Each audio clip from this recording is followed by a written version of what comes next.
Kaya mga ka-discovery, merong aksidente dito sa sa Sumulong Highway, Antipolo City, dito sa may Olalia Road. Yan, corner ng Olalia Road at Sumulong Highway. Yan, merong truck yata na nawala ng preno. Ayun.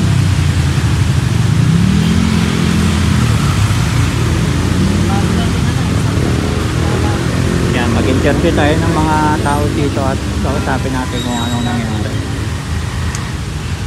Hi, ano nangyari dyan? Wala ng preno?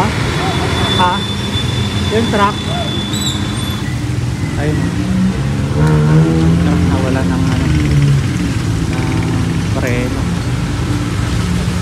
Ayun, maraming mga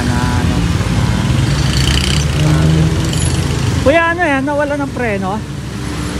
Opo, yun ang kwento kanina ng mga bandang alas 6. Nawalan ng preno yung truck na yan. Galing dyan. Alas 6 pa po? Pasado alas 6, mga 6 pasado hanggang, kasi kanina baba ako dito. Mga 6:25. Andyan na yan. So, naglalaro sa 6:25. Ano yung mga nasagi niya, kuya?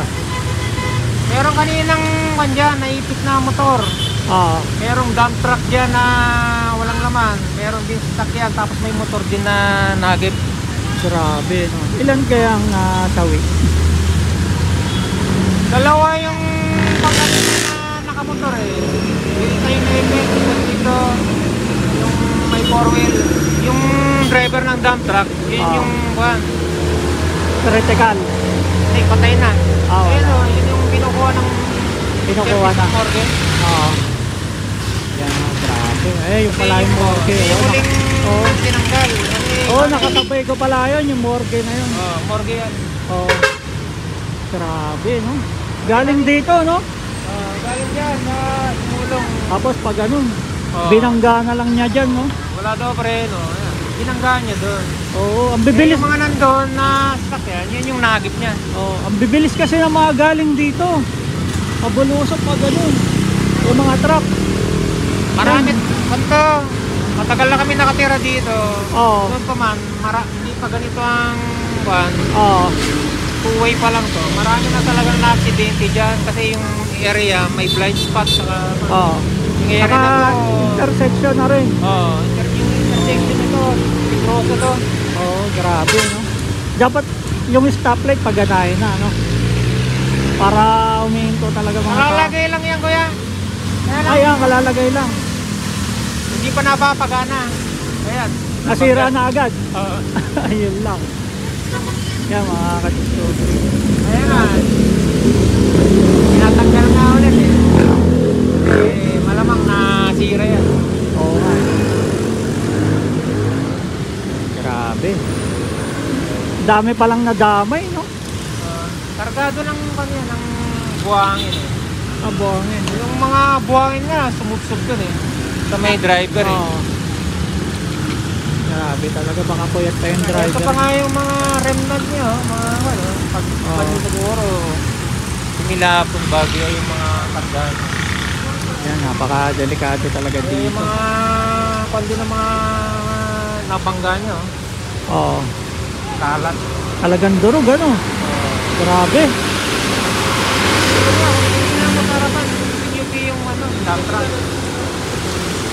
Kaya mga ka-discovery, grabe yung aksidente dito, ang daming nadamay. Yan, sa mga dadaan dito, palagi kayong mag-ingat kasi sobrang mga sasakyan dito, mabibilis, tapos biglang nagkakaroon ng intersection dito.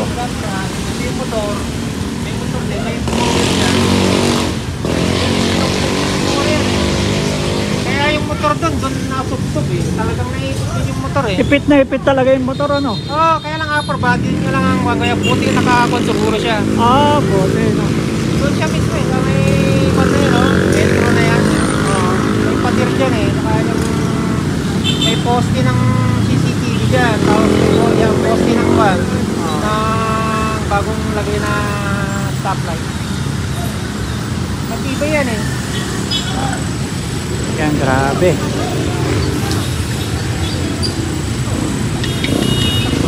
Yan mga ka-discovery. Discovery. Ito yung update ngayon sa aksidente dito sa Antipolo City. Kaya yan, nilagay nila yan, no? Para Sa may Sumulong Highway, Olalia Road.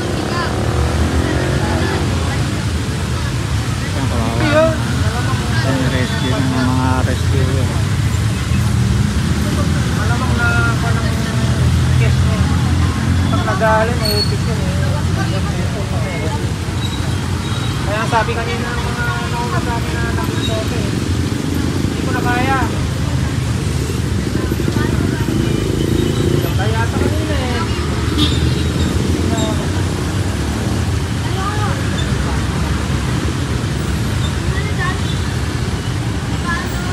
Oh, wala tricycle? Akit ka? Yan mga ka-Discovery, hanggang dito na lang update natin dito sa Sumulong Highway, Olalia Road. Yan, Antipolo City. Yan, hanggang dito na lang guys sa bali. Thank you for watching.